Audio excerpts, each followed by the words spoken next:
इसलिए जगन्नाथपुरी में एकादशी के दिन महाप्रसाद पाना चाहिए, वहां पर व्रत का विधान नहीं है।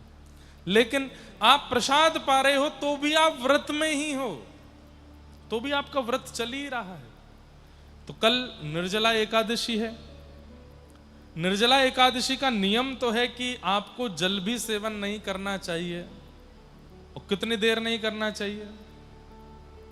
वैसे तो एकादशी का नियम है कि दसवीं के दोपहर के भोजन के बाद से ही अन्न छोड़ देना चाहिए, और एकादशी को पूरे दिन फिर आहार सेवन नहीं करना चाहिए, और द्वादशी को पारणा का समय देख करके उचित आचार्य गुरुओं से पूछ के तब अन्न सेवन, ठाकुर जी का प्रसाद सेवन करना चाहिए।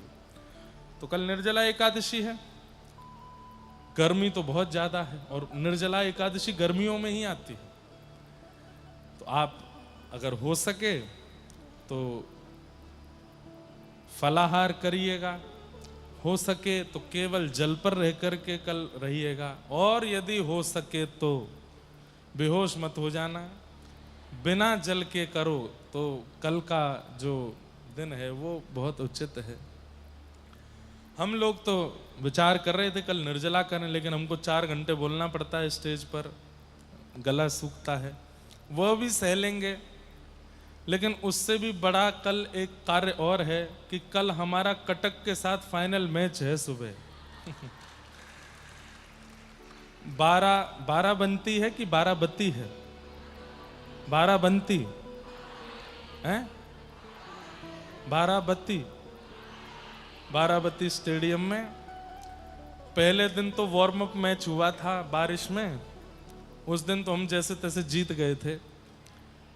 कल जो है हमारे ऊपर सुई लटकी हुई है, और कल सुबह 6 बजे से मैच है कटक के साथ। आप सब लोग भी आ सकते हैं उसमें, जो आना चाहे वहां पहुंच जाइए। और कल अगर हम जीत गए तो जगन्नाथ महाप्रभु की कृपा, और कटक जीत जाए तो समझ जाना हमारी कथा की कृपा।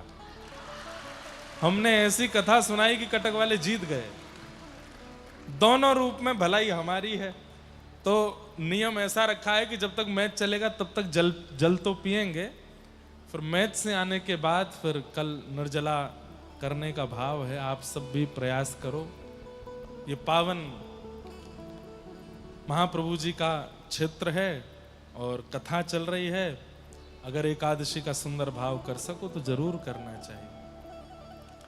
दूसरी सूचना कि कल 11 बजे आपके कटक में श्री श्री यूनिवर्सिटी है, वहाँ पर थोड़ी देर का कुछ सेशन है वृंदावन के ऊपर, वहाँ के बच्चों के बीच में। वहाँ पर भी सबको आने की अनुमति है, जो वहाँ आ सकें वो वहाँ आ सकते हैं, सुबह 11 बजे से श्री श्री यूनिवर्सिटी। तीसरी सूचना, कल हमारे परम पूज्य प्रातस्मरणीय पूज्य पिताजी गुरुदेव भी कथा में पधार रहे हैं, और कल और परसों दोनों दिन वे यहाँ विराजेंगे। फिर हमारे साथ पुरी भी जाएंगे, पुरी की कथा का प्रारंभ करा के फिर वो निकलेंगे। 2-3 दिन का गुरुदेव पर अवकाश था, तो 2-3 दिन के लिए यहीं आ रहे हैं। तो कल पूज्य आचार्य चरण पूज्य पिताजी गुरुदेव भगवान भी कल यहाँ दर्शन देंगे। उनकी यहाँ कथा हो चुकी है इसी मैदान में। कितने वर्ष हो गए? 10 साल हो गए?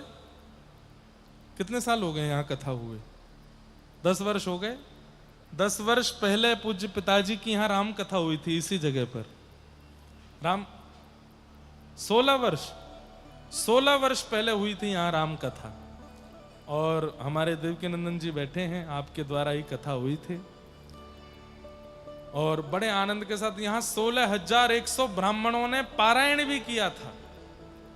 और मुझे हमारे गुप्ता जी बता रहे थे जब एयरपोर्ट से लेके आए कि उसके बाद अब ही कथा हो रही है, या तो पिताजी की हुई या पुत्र की हो रही है।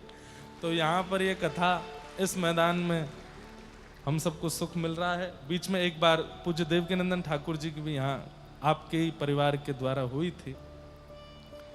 तो ये सौभाग्य है, कल पूज्य पिताजी महाराज भी आएंगे, उनका आशीर्वाद भी कल भी मिलेगा, परसों भी मिलेगा। परसों की कथा, विश्राम परसों ही है ना? हाँ, तो परसों की कथा का समय भी सुबह है, सुबह के सत्र में कथा होगी। आप सब लोग कितने बजे से है? 10 बजे से है ना? 10 बजे से हम आएंगे, आप तो 9 बजे आना। 9 बजे से आके यहाँ विराजमान हो जाइएगा। 10 बजे से लेके दोपहर 12-1 बजे तक कथा का क्रम करके फिर हम यहीं से नीलाचल वारे, अब बाद में गाएंगे। ये शुरू होते ही ये सब खत्म हो जाता है, फिर ये लास्ट में गाएंगे हम। फिर हम जाएंगे नीलाद्रीनाथ भगवान के पास और 27 तारीख से रोज सुबह 10 बजे फिर वहां कथा सुनाएंगे। 4 दिन, एक दिन कथा नहीं होगी, एक दिन केवल हम ठाकुर जी का अभिषेक दर्शन करेंगे। 29 को महाप्रभु जगन्नाथ जी का जन्मदिन मनाएंगे, जन्मोत्सव मनाएंगे बड़े भाव से। और संभवतः 29 तारीख को महाप्रभु जी का विश्राम दर्शन भी है, मतलब उसके बाद फिर 15 दिन दर्शन नहीं होंगे जगन्नाथ जी के। तो उस दिन अपने नेत्रों को सुख प्रदान करेंगे। ऐसा सब क्रम अब आगे का रहेगा, आप सब लोग इसका ध्यान रखिएगा। सुबह क्रिकेट में भी आ सकते हैं, श्री श्री यूनिवर्सिटी भी आ सकते हैं, कथा में तो आपको आना ही है। ये सब क्रम है। कल हम लोग कथा श्रवण कर रहे थे कि परीक्षित जी महाराज को सुखदेव जी ज्ञान उपदेश कर रहे हैं और श्री सुखदेव जी आज्ञा करके कहते हैं कि राजन परीक्षित, तुम भक्ति की कामना करो, मुक्ति की नहीं। क्योंकि मुक्ति तो भगवान नाम अंतिम समय में लेने से भी प्राप्त हो जाएगी, और मुक्ति का मतलब है मृत्यु के बाद भगवान का दर्शन। भक्ति का मतलब है जीते जी भगवान का दर्शन। तुम तो भक्ति मांगो। हम सबने एक कहीं ना कहीं ये बात मन में रखी है कि हम सब मृत्यु के बाद ठाकुर जी का अनुभव करना चाहते हैं। नहीं, जीवित अवस्था में, प्राण तन में है, उसी अवस्था में हमको ठाकुर जी का अनुभव करना है। ये उद्देश्य आपका होना चाहिए। मृत्यु के बाद क्या पता कि हमको कहां जाना पड़े। युधिष्ठिर को 1 सेकंड के लिए, 1 क्षण के लिए नरक दर्शन करना पड़ा था। और जब उन्होंने पूछा कि मेरे जैसे धर्मात्मा को नरक क्यों आना पड़ा, तो बोले तुमने झूठ बोला था। अश्वत्थामा हतः, अश्वत्थामा। अरे युधिष्ठिर बोले भगवान ने कहा था मुझे कि तुम बोलो, इस वजह से मैंने बोला था।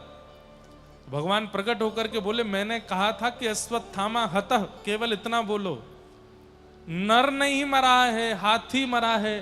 ये बोलने की क्या आवश्यकता थी? इसलिए मेरी आज्ञा परिपूर्ण ना मानने से आपको क्षणिक पाप लगा, इसलिए आपको थोड़ी देर के लिए नरक आना पड़ा। सोचिए, इतना सा झूठ बोलने के लिए भी उनको 1 क्षण के लिए नरक में जाना पड़ा, तो मैं और आप तो कैसे ही बचेंगे। इसलिए खूब भजन करो, खूब जप करो, खूब कथाएं सुनो, खूब ठाकुर जी का मंगल यश गान करो, खूब मधुर दर्शन करो, महाप्रसाद सेवन करो, किसी के साथ बुरा मत करो, छल मत करो, कपट मत करो, सबके प्रति प्रेम भावना रखो। क्योंकि संसार में हिसाब बराबर अच्छे से होता नहीं है। यहां से जाने के बाद कुछ ज्यादा ही अच्छे से हिसाब बराबर किया जाता है। और हिसाब बराबर हो ना हो हमें उससे मतलब नहीं, लेकिन ठाकुर जी से वंचित हो जाते हैं। इसलिए मुक्ति की याचना से जीवन मत जीजिए, भक्ति की याचना करो। और अपनी जीवित अवस्था में ठाकुर जी को इन नेत्रों से देखना है, ये उद्देश्य जीवन में धारण करो। संसार के जिस सुख के लिए, संसार के जिस भोग के लिए, संसार के जिस आनंद में कभी कभी हम पड़ जाते हैं, वो इतना आनंददायी है नहीं जितना दिखता है।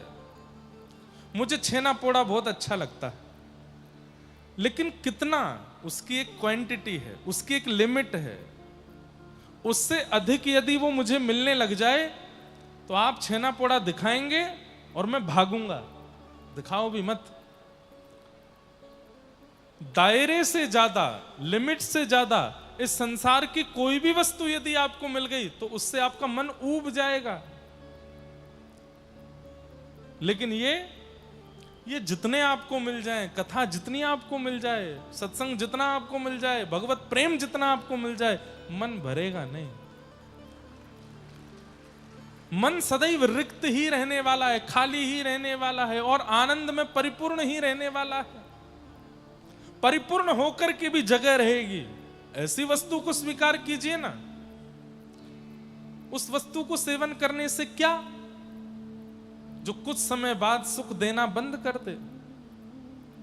संसार की हर वस्तु, एक नाम बता दीजिए मुझे कि ये वस्तु महाराज जी कांस्टेंट सुख देती है संसार की, कोई नहीं हो सकती। पत्नी बहुत अच्छी लगती है, पति बहुत अच्छा लगता है, कब तक? कुछ दिन, उसके बाद निभाना पड़ता है, वहां भी ज्यादा प्रियता का अनुभव नहीं होता। फोन है, गाड़ी है, घर है, कपड़े हैं, ब्रांड्स हैं, और भी सारी हमारी इच्छाएं हैं, सबका एक लिमिट है। आप कहीं, मेरा पॉडकास्ट था, मैंने एक बात कही थी, ज्यों-ज्यों हम बड़े होते जा रहे हैं, हर वर्ष अपने जन्मदिन पर हमारा सुख घटता जा रहा है। 5 वर्ष का बालक, 6 वर्ष का बालक, 7 वर्ष का बालक, वो अपना जन्मदिन कितने उत्साह से मनाता है। 12 वर्ष का, 13 वर्ष का, 18 वर्ष का, 20 वर्ष का, 25 वर्ष का। लेकिन 25 के बाद 26वां जन्मदिन आता है ना, आनंद नहीं आता। फिर उसके 3-4 साल बाद 30वां जन्मदिन आता है, सब लोग उसको शुभकामनाएं दे रहे होते हैं, वो कहता है यार 30 का हो गया। 35वां जन्मदिन आता है, रात में 12 बजे सो ही रहा है, उसको दुनिया जाके उठाती, उठ जा भाई तेरा जन्मदिन है आज। अच्छा कितने का होगा? 35, 40, 45, 50 पर तो कोई अगर शुभकामना देता है ना, तो वो शुभकामना देने वाला बुरा लगता है, क्यों बोल रहा है यार, 50 का हो गया मेरा। आप देखें घर के बड़े बुजुर्ग लोगों का जन्मदिन बच्चे मनाते हैं तो उनको कोई ज्यादा एक्साइटमेंट नहीं रहती, ठीक है बच्चे कर रहे हैं, बच्चे कर रहे हैं। संसार का ये स्वरूप है, हर वस्तु से आपका मन ऊब जाएगा एक दिन। तो मन ऊब जाए उसकी प्रतीक्षा क्यों कर रहे हो? पहले से उसके वास्तविकता समझ करके दूर रखिए ना, उससे डिटैच रहिए, ज्यादा अटैचमेंट क्यों कर रहे हो? और जो कांस्टेंट सुख देने वाले हैं, अंतिम श्वास तक आपको आनंद देने वाले हैं, उनसे अटैच्ड हो जाइए। और वो एक ही है, ये हमेशा सुख देने वाले हैं, हमेशा आनंद देने वाले हैं। ये जब जीवन में आ जाते हैं, कोई पीड़ा भी देता है ना, तो अनुभव भी नहीं होता, पता भी नहीं चलता। ऐसा आनंद देते हैं ठाकुर जी।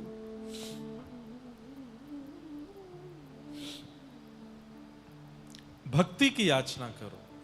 तब सुखदेव जी महाराज ने चरणों में प्रणाम, परीक्षित जी महाराज ने सुखदेव जी के चरणों में प्रणाम करते हुए कहा, भगवान अब मुझे मुक्ति की याचना नहीं है, भक्ति बताओ। और यहीं से सुखदेव जी फिर सुनाना प्रारंभ करते हैं। सृष्टि का प्रसंग सुनाया, चतुश्लोकी भागवत सुनाई, तत्पश्चात कपिल देवोती संवाद सुनाया, ध्रुव जी का प्रसंग सुनाया। मैं सारे प्रसंगों को प्रणाम करते हुए नंदोत्सव में चलूंगा। ध्रुव जी का प्रसंग सुनाया, ध्रुव जी के पूरे वंश का वर्णन किया। इसी में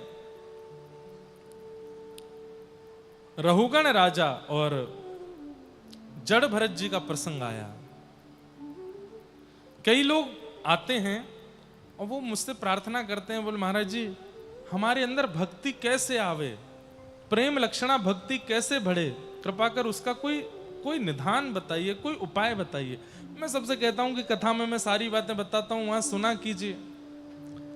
लेकिन फिर भी आपको चाहिए कि नहीं, एक कोई ऐसा विषय बताइए जिससे भक्ति चित्त में बढ़े।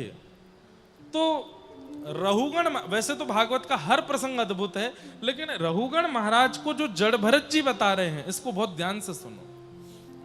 प्रेम लक्षण भक्ति यदि चित्त में प्रकट करना चाहते हो, ठाकुर जी के प्रति प्रेम और बढ़े, उसके लिए क्या करना चाहिए?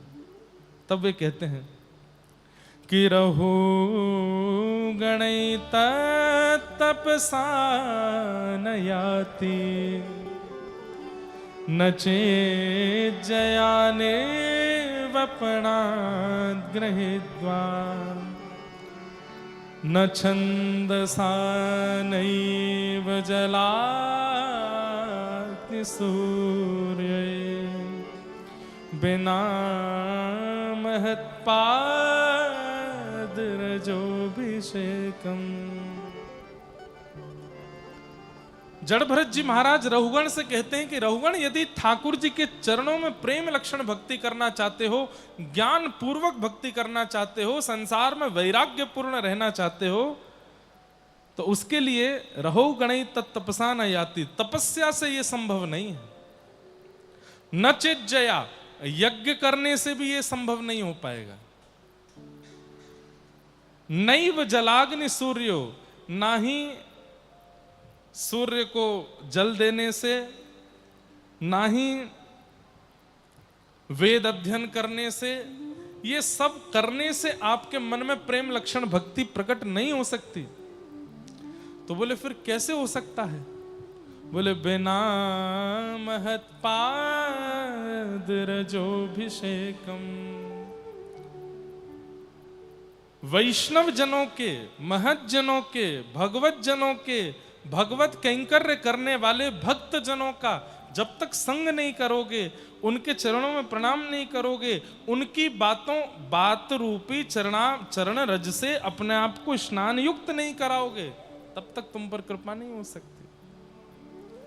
वैष्णव संग करना पड़ेगा, हरिजनों का संग करना पड़ेगा, हरिजनों को प्रणाम करना पड़ेगा। अब हरिजन कौन है? अरे हम तो कहते हैं जिसके माथे पर उर्दपुंड दिख गया, गले में कंठी माला दिख गई, आप निर्णय मत कीजिए कि ढोंगी है, पाखंडी है, ऐसा है वैसा है, आप उसको फिर भी प्रणाम करो। भक्तमाल जी प्रमाण देती हैं इस बात का। वैष्णव भेषधारी कोई भी हो, आप उसको प्रणाम ही करो, उसके प्रति सद्बुद्धि ही रखो। अगर वो कुछ गलत करता है तो उसका निर्णय ठाकुर जी करेंगे, उसका समाधान ठाकुर जी करेंगे। हाँ, महापाप की स्थिति में आता है तो फिर जनता भी नहीं छोड़ेगी उसको, लेकिन उसका न्याय ठाकुर जी करते हैं।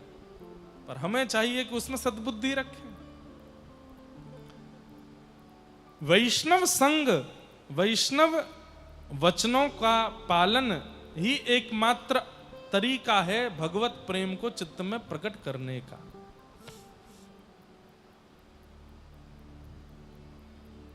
इसलिए महत जनों के, वैष्णव जनों के, भगवत जनों के वाणी का खूब अक्षरशः पालन करो, खूब उनका सम्मान करो, खूब उनको वंदन करो, खूब उनको प्रणाम करो।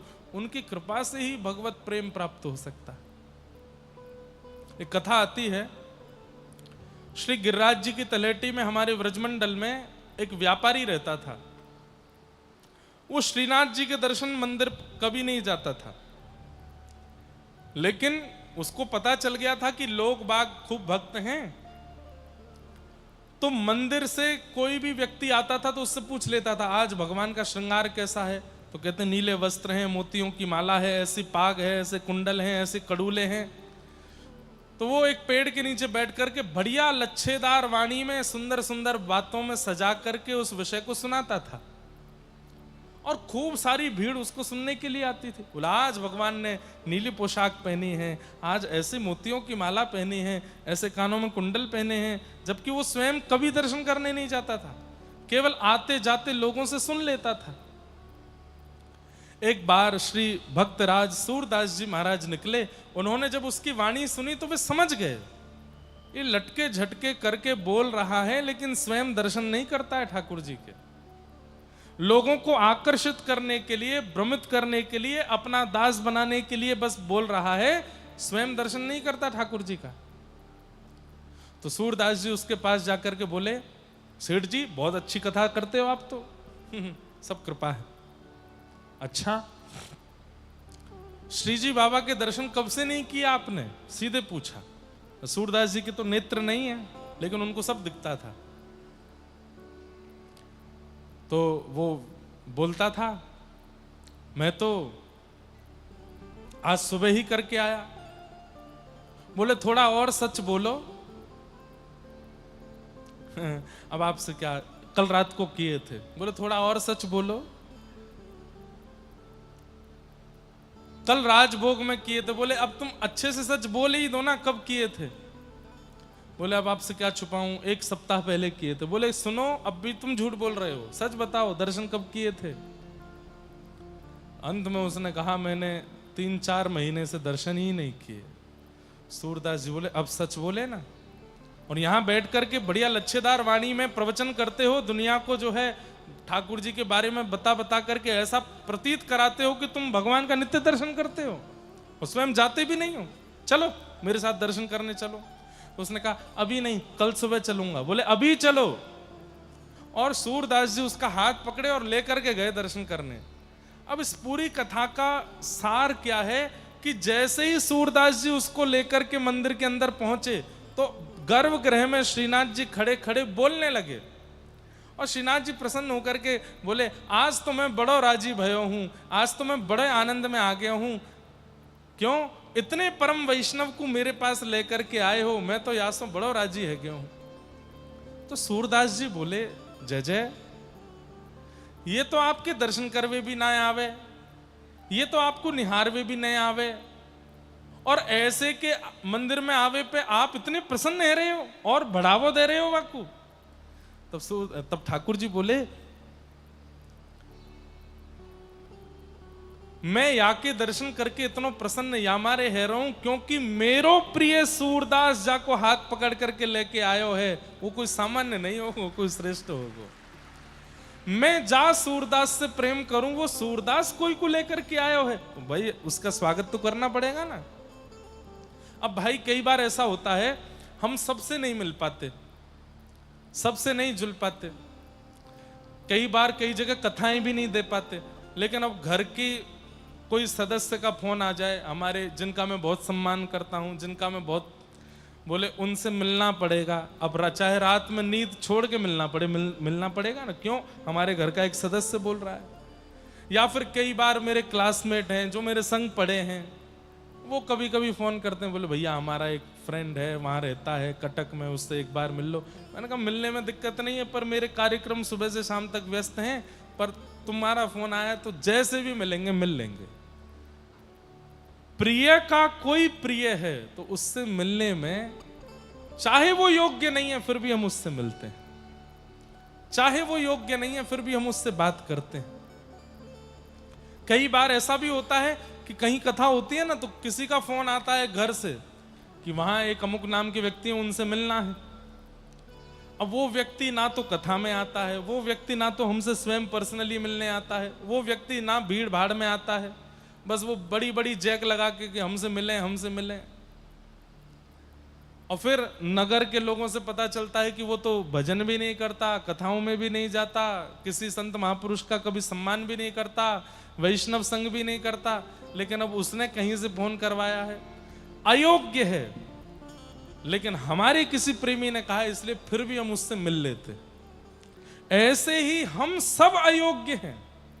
हाँ, ठाकुर जी से मिलने वाला एक भी लक्षण नहीं है हमारे अंदर, लेकिन जब हम ऐसे आचार्यों के पास जाते हैं, ऐसे महत् पुरुषों के पास जाते हैं जो महाप्रभु जी को अति प्रिय हैं, और उनसे जाकर के कहते हैं कि आप थोड़ी कह दो, ये जब कह दो महाप्रभु जी ये आया है दर्शन करने, तो भले ही वो अयोग्य हो, महाप्रभु अच्छा तुम लेके आए हो तो मिलूंगा, जरूर मिलूंगा, इसको तो मैं देखूंगा। इसीलिए मैं आज्ञा दिया करता हूं कथाओं में कि जगन्नाथ दर्शन करने जब भी जाओ, अकेले जाओ अच्छी बात है, परिवार के साथ जाओ बहुत अच्छी बात है, लेकिन यदि किसी वैष्णव के साथ जा सको तो उसमें भलाई है, क्योंकि उसको तो महाप्रभु जी देखते ही हैं, और जब उसके पीछे हम खड़े हो जाते हैं तो महाप्रभु जी की दृष्टि हम पर भी पड़ जाती है। अरे भाई कोई इत्र लगा करके आया हो और आप उसके बगल में खड़े हो जाओ तो सामने वाले को तो भ्रांति हो जाएगी ना कि इत्र लगाया किसने, दोनों में से खुशबू तो आ रही है। वही बात यहां पर जड़ भरत जी समझा रहे हैं, रहो गणित तपसा न याति, तपस्या से नहीं मिल सकता वो प्रेम, नचे जया यज्ञ से भी नहीं मिलेगा, निर्वपणा गृहीत्वा गृहस्थ के उचित नियमों करने से भी नहीं मिलेंगे, न छंदसा नैव जलाग्नि सूर्य,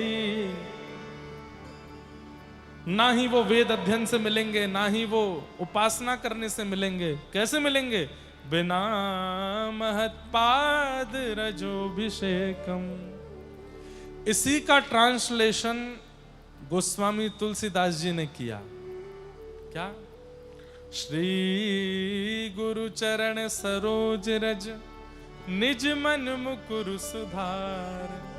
अब यहां पर ऐसा नहीं कहा जा रहा है कि भाई महत्पुरुष संत जनों की चरण रज को इकट्ठा कर लो, उससे स्नान करो, उसको सिर पर डालो। नहीं, उनके संग को ही उनकी चरण रज कहा जा रहा है। उनकी वाणी का पालन ही उसी को ही संग कहा जा रहा है। वर्णो रघुवर विमल यश जोदायक फलचार। गोस्वामी तुलसीदास जी ये बात अपने लिए कह रहे हैं कि मेरी सामर्थ्य नहीं है, गुरुजनों की कृपा से मैं अपनी मन बुद्धि को पवित्र करके राघव जी का सुंदर चरित्र लिख रहा हूं। बुद्धिहीन तनु जान के सुमिरौ पवन कुमार। मैं बुद्धिहीन हूं ऐसा मान करके हे हनुमान जी महाराज आप मुझ पर कृपा करना। बल बुद्धि विद्या देहु मोहे हरऊं कलेश विकार। कभी ना अवसर मिले, जितने युवा बैठे हैं यहां पर मेरी बात बहुत ध्यान से सुनना, कभी अवसर मिले तो हनुमान चालीसा का पाठ मत कीजिएगा, एक एक चौपाई पढ़ के उसका अर्थ देखिएगा। इसलिए लिखा क्या है, इसका भाव क्या है, यहाँ गोस्वामी जी कहना क्या चाह रहे हैं।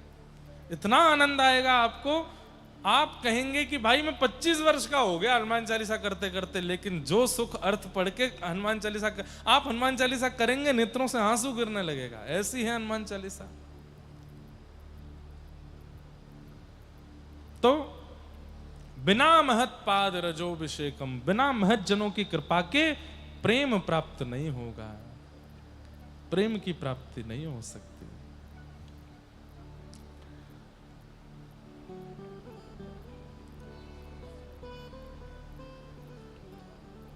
आगे भूगोल खगोल का वर्णन, नरकों का वर्णन किया गया और तत्पश्चात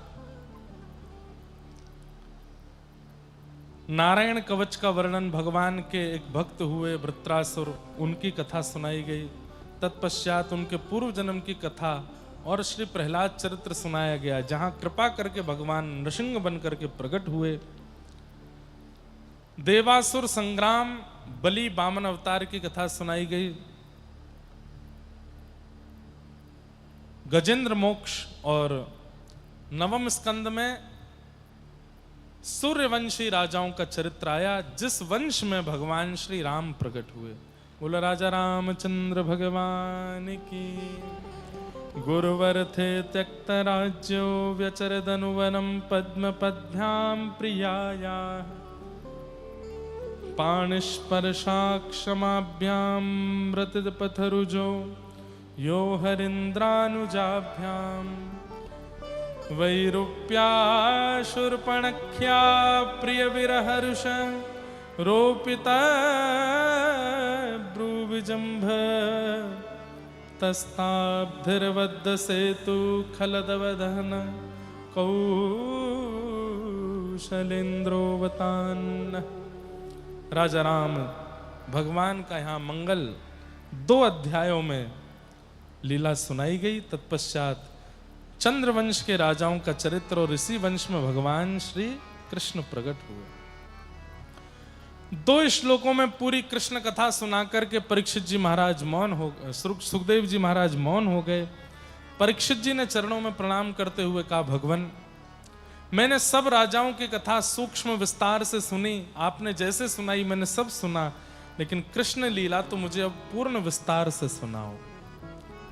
तब राजा परीक्षित को श्री सुखदेव जी महाराज कृष्ण लीला सुनाते। वसुदेव ग्रहे साक्षात भगवान पुरुष पर जनिष्यते तत्प्रियार्थम संभवन्तु सुरस्त्रिय। भगवान ने आकाशवाणी करते हुए पृथ्वी को आज्ञा दी थी, क्योंकि पृथ्वी बहुत व्याकुल थी। क्यों? इतने राक्षस, इतने दुष्ट इस पृथ्वी का भार बढ़ा रहे थे। तब पृथ्वी ने याचना करते हुए कहा, नाथ मुझे पाप मुक्त कब करेंगे? अच्छा, एक बात बोलूं बंधुओं, समझने योग्य बात है, ध्यान से सुनिएगा। पृथ्वी को सबसे ज्यादा भार कौन से व्यक्ति का लगता है, बताओ? स्थूल व्यक्ति का। लेकिन हम लोगों की भाषा तो ऐसी है, बॉडी शेमिंग करने में तो हम लोग बहुत आगे। जैसे ही दिख जाए कोई बढ़िया, कोई बड़े शरीर का व्यक्ति चल रहा हो, क्या कहते हो? देखो पृथ्वी का भार घूम रहा है, देखो हाथी घूम रहे हैं।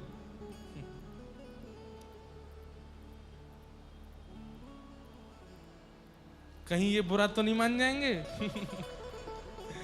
कहीं इनको तो नहीं लगेगा कि मुझसे कह रहा है? अरे ये तो साल्विक कहते हैं, अहे नीला शयन प्रवरमतावरण मोआरत नलनी बनकु करदलन।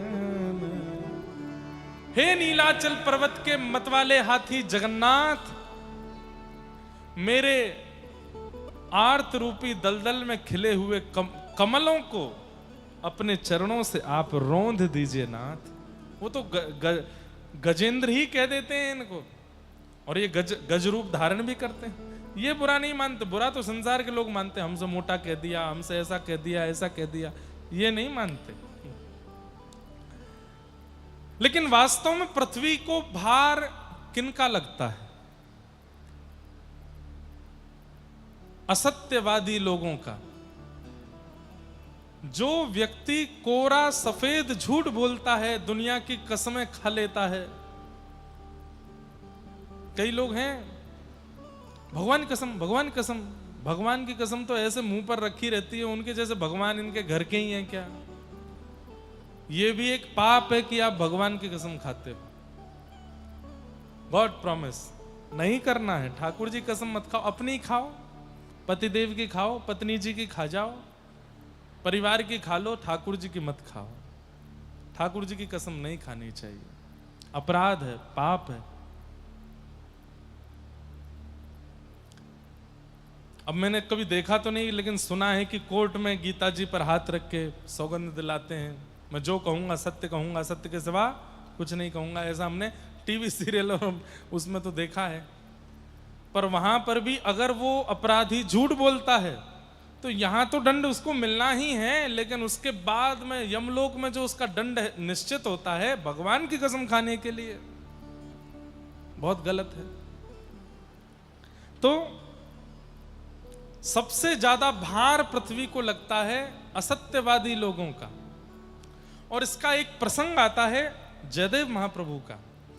जयदेव महाप्रभु जब बहुत ख्याति प्राप्त हो गए थे, गीत गोविंद चारों दिशाओं में खूब आनंद से ख्याति प्राप्त कर चुका था, तो कई दुश्मन भी हो गए।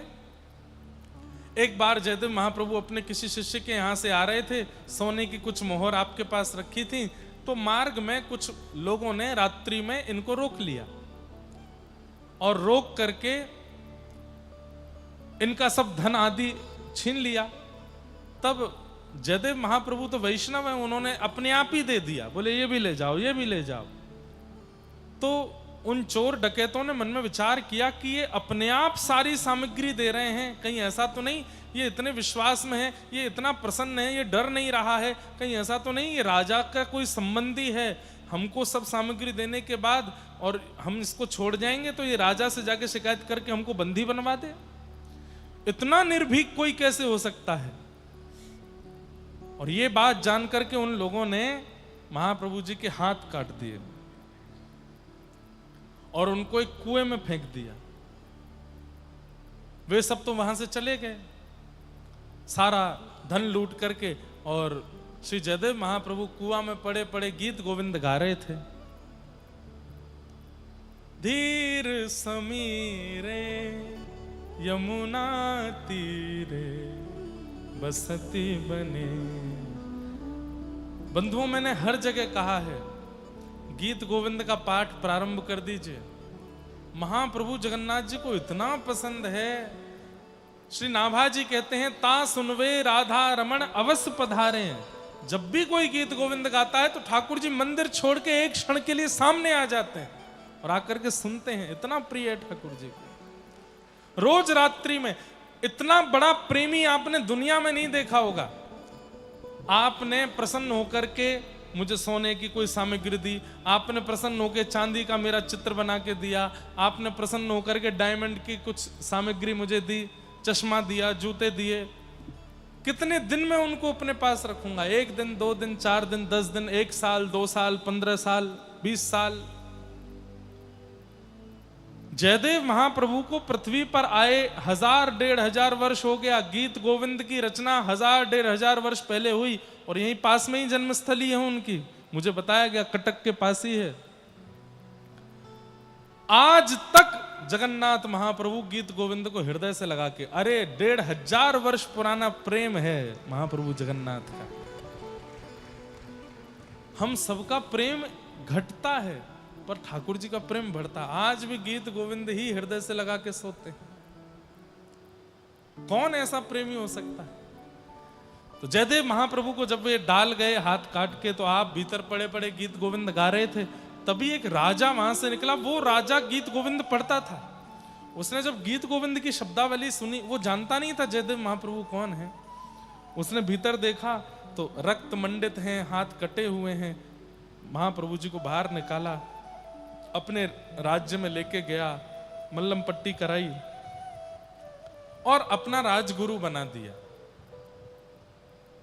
उसे पता चला कि ये जयदेव महाप्रभु हैं, तो और प्रसन्न हो गया। मैं तो नित्य गीत गोविंद का पाठ करता हूं, अब आप मेरे राज्य में ही रहिए, आज्ञा कीजिए मैं क्या करूं। तब जयदेव महाप्रभु ने आज्ञा की कि तुम ब्राह्मणों के लिए रोज कुछ दान किया करो। क्या दान करूं? बोले जो मांगे सो दान करो। ब्राह्मण का स्वभाव है, वो ज्यादा नहीं मांगेगा, जितने में सब हो जाए उतना ही मांगेगा। तो राजा ने नियम स्वीकार कर लिया, ब्राह्मणों को मुंह मांगा दान देने लगा। तो एक दिन उन्हीं लुटेरों ने, जिन्होंने महाप्रभु जी के साथ दुष्कर्म किया, हाथ काट दिए, वे ब्राह्मण का रूप धारण करके आ गए और जैसे ही राजभवन में प्रवेश किया, राजा के बगल में बैठे जयदेव महाप्रभु को देख के वे सब चौंक, अरे ये तो वही हैं जिनके हमने हाथ काटे थे। उल्टा वापस जाने लगे तो जयदेव महाप्रभु बोले, अरे राजन देखो तो आज हमारे गुरु भाई आए हैं, स्वागत करो इनका। राजा ने कहा, अरे आप हमारे गुरु जी के गुरु भाई हैं, स्वागत, हम आइए। माला पहनाई, तिलक किया। वे तो कांप रहे थे, बोले कि अब हमारे साथ बहुत बुरा होने वाला है। जयदेव महाप्रभु ने कहा, ये जो मांगे उससे दुगुना देना, और दुगुना दुगुना करके राजा ने दिया। बहुत सम्मान किया, खूब प्रसाद पवाया। जयदेव महाप्रभु बुरा करने वाले के साथ भी अच्छा किया उन्होंने। जैसे ही सब सामान लेके लौटने लगे, इतना सामान था कि राजा ने अपने कुछ सेवक भेज दिए, तुम जाओ इनको छोड़ के आओ। तो थोड़ी दूर जाने पर उन सेवकों ने इन चोरों से पूछा कि ये हमारे राजगुरु जो हैं, ये आपके बचपन के सखा हैं? तो वे चोर लोग कहने लगे, हाँ हमारे सखा हैं। बोले फिर तो आपको ये भी पता होगा कि हमारे राजगुरु जो हैं, इनके हाथ कैसे कटे? तो वे सब चोर क्या बोलते हैं? बोले अब सच्चाई को तो सब छुपाते हैं, लेकिन हम लोग जानते हैं। बोले क्या? बोले इसने गुरुकुल में गुरुजी की चोरी करी थी, और वो झूठ बोल रहे हैं चोर, और गुरुजी की चोरी करके सारा धन हड़प के भाग रहा था। तब गुरुजी ने हम लोगों को आज्ञा दी कि तुम वन में जाकर के इसका वध कर दो, पर हम लोगों ने दया करके इसका वध नहीं किया, इसके हाथ काट दिए। जैसे ही ये झूठ बोला, जैसे ही ये असत्य वचन कहा, कहते हैं पृथ्वी फट गई और वे चोर सारे पृथ्वी में समा गए। पृथ्वी को सबसे ज्यादा भार लगता है असत्यवादी लोगों का। और दूसरा दोष क्या था इनके अंदर? कृपणता। महाप्रभु जी ने तो बुरा होने के बाद भी अच्छा किया था तुम्हारे साथ, तो उसके बाद भी तुम उनका अनहित चाह रहे हो, उनके प्रति कृतज्ञता ज्ञापन नहीं कर रहे हो, इसलिए पृथ्वी फट गई और वे सब समा गए। इसलिए दो बातों का याद रखिएगा, एक तो झूठ कम बोलिए और हो सके तो वैष्णव महापुरुष संत जनों के प्रति तो बिल्कुल झूठ मत बोलिए। दूसरी बात, आपके साथ कोई अच्छा करे तो अच्छा करने के बाद में बाहर जाकर के हो सके तो उसकी प्रशंसा कीजिए।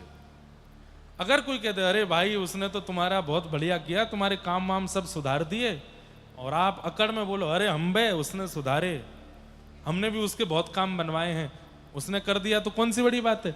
ये दोष है, ये अपराध है, नहीं करना चाहिए।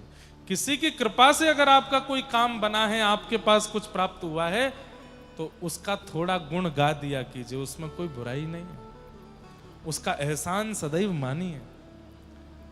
तो झूठों का और एहसान फरामोश लोगों का बोझ बहुत लगता है पृथ्वी को, इसलिए इन दो दोषों से बचने का प्रयास कीजिए। पृथ्वी जब भार युक्त हो गई तो ठाकुर जी के सामने रोने लगी, तब ठाकुर जी ने आज्ञा की, वसुदेव ग्रहे साक्षात भगवान पुरुष परः, मैं वसुदेव जी के यहां लाला बन करके आऊंगा और तब तुम्हारे भार को हल्का करूंगा। कंस की बहन का नाम है देवकी, और देवकी का विवाह कंस ने सूरसेन के पुत्र वसुदेव जी के साथ में किया। आज अपनी बहन को विदा करने के लिए जा रहा था, तभी आकाशवाणी हो गई, अरे कंस, जिस बहन को तुम विदा करने जा रहे हो इसी का ही अष्टम गर्भ तुम्हारा काल होगा। ये बात सुनते ही कंस ने तलवार निकाल करके अपनी बहन का सर धड़ से अलग करना चाहा। वसुदेव जी ने चरण पकड़ करके कहा, जितने बालक होंगे हम सब आपको दे देंगे, इन्हें मत मारो। कंस ने उनकी बात पर विश्वास किया। 6 बालकों की हत्या कंस ने की। 7वें बालक के रूप में श्री बलराम जी पधारे। बोल बलराम जी महाराज की। लेकिन एक आश्चर्यजनक घटना, क्या कि बलराम जी कुछ ही महीने देवकी के गर्भ में रहे, उसके बाद भगवान ने योग माया वैष्णो देवी को आज्ञा करके कहा, इनको रोहिणी जी के गर्भ में भेजो। क्यों? बोले दाऊ दादा हैं, बड़े भैया हैं, जन्म लेते ही कंस का वध तो यही कर देंगे, जन्म लेते ही सारे राक्षसों का दलन करने लगेंगे, मेरे अवतार के होने से पहले पहले तो सारे काम निपटा देंगे ये सब। बोले अच्छी बात है ये तो। बोले अच्छी बात तो है, लेकिन फिर व्रज लीला नहीं कर पाऊंगा मैं, वृंदावन लीला नहीं कर पाऊंगा। पृथ्वी पर रहने के लिए कोई बहाना भी तो चाहिए, इसलिए इनको रोहिणी जी के गर्भ में भेजो ताकि ये कंस वध ना कर पाए। और भी कई कारण हैं वे रोहिणी जी के गर्भ में क्यों गए, इसलिए उनका नाम शंकरषण कहा जाता है। और श्री बलराम जी कुछ महीना देवकी मैया के गर्भ में रहे और कुछ महीना रोहिणी जी के गर्भ में रहे, और कंस को खबर मिली कि 7वां बालक गर्भ में ही नष्ट हो गया, 8वां आने वाला है। आकाशवाणी ने कहा था वही मेरा काल है। सैनिकों को बढ़ा दिया, डबल डबल ताले लगा दिए, कहीं से भी निकल के भागने ना पाए। भादों का महीना, अष्टमी तिथि और मध्य रात्रि हुई है। मंदम मंदम जलधरा, आकाश से मंदम मंदम बारिश हो रही है, और तभी देवकी मैया के गर्भ से एक दिव्य तेज प्रकट हुआ और शंख चक्र गदा पद्म धारण करके भगवान कृष्ण प्रकट हुए। बोल बाल कृष्ण लाल की। सब लोग हाथ जोड़ के वंदन करो। तम अद्भुतम बालकमं भुजक्षणं चतुर्भुजं शंख गदायुधायुधं श्रीवत्सलक्ष्मं गलसौभकौस्तुभं पीतांबरम सांद्रपयोध सौभगम। जब ठाकुर जी प्रकट हुए उस समय रूप कैसा है? बोले अद्भुत हैं। और कैसे हैं? बालक हैं, छोटे से ही हैं, लेकिन अद्भुत क्यों हैं? बोले शंख गदार युधायुधम, शंख चक्र गदा पद्म 4 भुजा धारण करके प्रकट हुए हैं। कोई बालक 4 भुजा में आता है? अरे 4 भुजा में आए यहां तक भी ठीक था, चारों भुजाओं में आयुध लेके आए हैं, शंख चक्र गदा पद्म लेकर के आए हैं। और इतना भी हो गया तो भी चलेगा, पीतांबरम, पीतांबरी पहन के आए, कौस्तुभ मणि पहन के आए हैं। ये तो सज धज के ऐसे आए जैसे ब्याह में जाना हो इनको। गर्भ से कोई बालक ऐसे जन्म लेता है क्या? इसलिए कहा अद्भुतम बालकम, छोटे से लाला, शंख चक्र गदा पद्म पीतांबरी और गले में कौस्तुभ मणि पहन करके भगवान प्रकट हुए। देव की मैया ने प्रणाम किया। ठाकुर जी पीछे हट गए, बोले मैया मैं लाला बन के आया हूं आपका, आप मुझे प्रणाम कर रही हो? देव की मैया बोली देखने में पिताजी से लग रहे हो इसलिए प्रणाम कर रही हूं। अरे कौन सा बालक कपड़े पहन के आता है, मणि पहन के आता है, शंख चक्र लेके आता है? बालक के जन्म होने के कुछ लक्षण होते हैं, उसी से ही तो अनुभव होता है कि बालक का जन्म हुआ। ठाकुर जी बोले हमें बता दो क्या क्या अनुभव होता है। बोले पहली बात, बालक 4 भुजा में नहीं 2 भुजा में आता है। ठाकुर जी ने 2 भुजा कर ली। शंख चक्र अंतर ध्यान करो, ये कौस्तुभ मणि अंतर ध्यान करो। सुनो वस्त्र उतारो। ठाकुर जी बोले जरूरी है? बोले है जरूरी, उतारो। छोटे लाला नहीं हो? ठाकुर जी बोले ठीक है ये भी उतार देते। उतार दिए। बोले अब? बोले अब रोइए, उआ उआ करके रोइए। बोले मैया मैं क्यों रोऊं, कोई कष्ट नहीं। कष्ट नहीं, बालक का जन्म होता रोता है वो। बोले अच्छा ठीक है मैं रोऊंगा तो फिर कंस मामा उठ जाएगा। बोले नहीं उठेगा, रो। तो ठाकुर जी लेट करके दोनों हाथ भुजा उठा के रोने लगे। तब देव की मैया ने उठा करके अपने पयोधर का पान कराया, अपने पयोधर का पान करा के शांत किया। ठाकुर जी फिर बोलने लगे। मैया बोली अब बोलो नहीं, ये परमात्मा क्यों बन जाते हो बार बार, बालक ही बने रहो। ठाकुर जी बोले एक जरूरी बात कर लूं फिर मैं बालक ही बन जाऊंगा। बोले क्या? मैया आपको एक त्याग करना पड़ेगा। बोले क्या? मुझे व्रजमंडल भेजना होगा। देव की मैया आपके त्याग से पूरे विश्व पर कृपा होगी। क्यों? मैं ज्ञान का प्रचार कर चुका हूं, वैराग्य का प्रचार कर चुका हूं, लेकिन मैं प्रेम का प्रचार करना चाहता हूं। उसके लिए मुझे प्रेमी ब्रजवासियों के बीच में जाके लीला करनी पड़ेगी। 11 वर्ष 56 दिन के लिए मैं आपसे दूर जाऊंगा। वसुदेव जी मुझे लेकर के गोकुल जाएंगे, यशोदा मैया के बगल में सोवाएंगे। वहां योग माया ने जन्म लिया है, उसको ला करके कंस को देंगे और कंस को वो बता देंगे कि मेरा जन्म हो गया। तो कंस ढूंढेगा और 11 वर्षों में राक्षसों का वध भी करूंगा, ब्रजवासियों के साथ प्रेम व्यवहार भी करूंगा, गोपियों के संग रास विहार भी करूंगा, पूरे विश्व को प्रेम का अद्भुत रूप दिखाऊंगा और कुछ लीलाएं करके मैं सबसे संबंध बनाऊंगा, सबके चित्त में विराजमान हो जाऊंगा। मां परमात्मा रूप में मैं सबके चित्त में नहीं जा पाऊंगा, लेकिन बाल भाव से कृष्ण लीला करके मैं सबके हृदय को अति प्रिय हो जाऊंगा। उसके लिए मां आपको मेरे को 11 वर्ष के लिए तप करना पड़ेगा आपको। मैया बोली मेरे लाला को यश यदि मेरे त्यागवे ते बढ़ेगो तो मैं त्यागूंगी। लाला 11 वर्ष तेरे विरह में रहूंगी, पर 11 वर्ष बाद आवेगो फिर नहीं जान दूंगी। ठाकुर जी नहीं जाऊंगा, फिर तो मैया तेरे पास ही रहूंगा, बस अभी मुझको जान दे। और नन्हे से गोपाल जी बस इतना कहकर के पूर्ण बालक बन गए। वसुदेव जी ने जैसे ही ठाकुर जी को हाथ में लिया, हथकड़ियां खुल गईं, बेड़ियां खुल गईं, सारे दरबान गहरी नींद में सोए हैं। चट चट सारे ताले खुल गए। हमारे आचार्य वर्णन करते हैं ठाकुर जी की शरण में जाते ही बंधन छोड़ने नहीं पड़ते, बंधन अपने आप छूट जाते हैं, बंधन अपने आप खुल जाते हैं। ताली नहीं बजाओ, करके देखो एक बार करके देखो कैसे करना है बताऊं।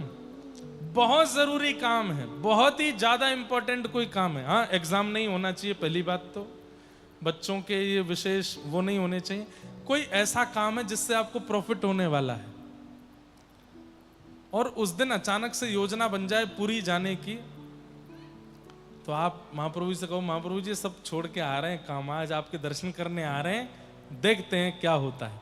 आप चले जाओ पूरी दर्शन करके लौटिएगा, तब तक देखना अगर वो काम आपका मंगलकारी मंगल करने वाला होगा तो वो अपने आप हो जाएगा, और अमंगल करने वाला होगा तो नहीं बनेगा। ठाकुर जी अपने आप संभाल लेते हैं। सारे बंधन अपने आप छूट जाते हैं, अपने आप बंध जाते हैं, सब ठाकुर जी की शरण से मंगल हो जाता है। आहा, सारे बंधन टूट गए और श्री वसुदेव जी महाराज लाला को लेकर के गोकुल जा रहे हैं। यमुना जी में बाढ़ आई, जैसे ही प्रवेश किया यमुना जी ने मार्ग दे दिया, ठाकुर जी गोकुल पहुंचे, यशोदा मैया के बगल में सुवायो, लाली को लाकर के कंस को दियो। लाली के आते ही हथकड़ियां भी लग गई, बेड़ियां भी लग गई, सारे दरबान उठ गए। बोले कौन है वो? बोले माया। माया का जितना आश्रय लोगे बंधन अपने आप पकड़ेंगे, और ठाकुर जी का आश्रय लेते ही बंधन छोड़ देते हैं। कंस ने आकर के उस बालिका को जैसे ही पृथ्वी पर पटका, अष्टभुजी देवी भद्रकाली के रूप में प्रकट हो गई और आज्ञा कर दी, मुझ जैसे निरपराध बालकों को मारता है, तेरे शत्रु कृष्ण ने तो, परमात्मा कृष्ण ने तो जन्म ले लिया। कहां जन्म लिया है? एग्जैक्ट एड्रेस बता दो। बोले यत्रत्वबा। ये नहीं बताऊंगी कहां लिया है, पर 84 कोस व्रजमंडल के अंदर ही कहीं लिया है। अब तो ढूंढता रहे, और सुन, वो तेरा वध करेगा करेगा करेगा। ऐसा कहकर के योग माया अंतर ध्यान हो गई। कंस बहुत चिंता में आ गया, राक्षसों की सारी फौज बुला ली मथुरा में। अब कंस को यहां आप मीटिंग करने दो, हम लोग दोबारा वहीं चलते हैं जहां कल शाम को थे। व्रजमंडल में अलग ही आनंद की लहर घूम रही है। क्यों?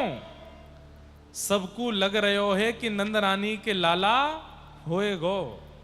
अभी भयो नहीं है, ये तो रात में कब कब में अदला बदली करके कोई को पता ही नहीं चली। आज अष्टमी के नौमी का दिन है, प्रातः काल का समय। अष्टमी की रात्रि को ठाकुर जी जन्मे हैं, नौमी का दिन आ गया है, और सुबह सुबह सूर्य जब प्रकट हो गए तो नंदा सुनंदा दो बहन हैं नंद बाबा की, ये 6 महीना से वही हैं, व्रजमंडल में सेवा कर रही हैं भाभी माँ की। आज नंदा सुनंदा जैसे ही गई और नंद भवन के भीतर जाकर के देखो, यशोदा मैया के बगल में नीलमणि जैसो लाला सोयो भयो है। आहा,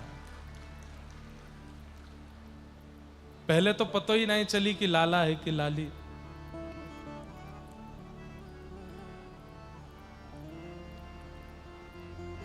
पहले तो पता ही ना चली कि लाला है कि लाली। 21 बार हरिशरणम को जाप क्यों, हरिशरणम हरिशरणम हरिशरणम। एक लाला है जाए, फिर भले ही 6 लाली है जाए। बोले क्यों? लाला से इतना प्रेम क्यों, लाली से बैर क्यों? बोले बैर नहीं है,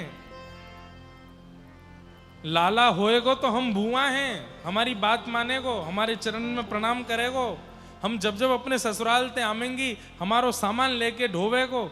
अब लाली से ये सब काम थोड़ी करामेंगी, और अपराध करेगो तो एक दंड भी देंगी, बुआ को पूरा अधिकार निभावेंगी। एक लाला तो होना चाहिए। 9 लाख गैया हैं, अब लाली गैया चराती अच्छी थोड़ी लगेगी, ये तो लाला को चरानी पड़ेंगी।